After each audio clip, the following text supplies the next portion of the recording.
Good morning. I'm going to read the tribute.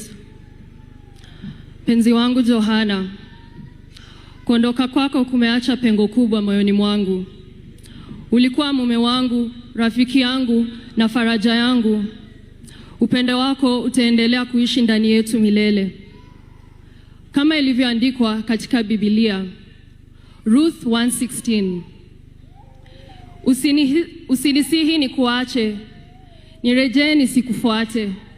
Kwa maana uendako nitakwenda, na ukaapo nitakaa. Watu wako watakuwa watu wangu, na Mungu wako atakuwa Mungu wangu.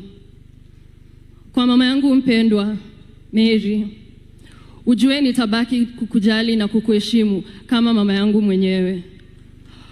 Kwa watoto wetu, Cheruto na Chesang, baba yenu aliwapenda sana na kumbukumbu zake zitaendelea kuishi ndani yenu. Na kwa watu wetu wa Dikir, asanteni kwa upendo wenu.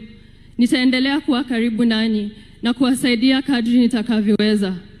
Johana, ulipendwa na utakumbukwa daima. Asanteni.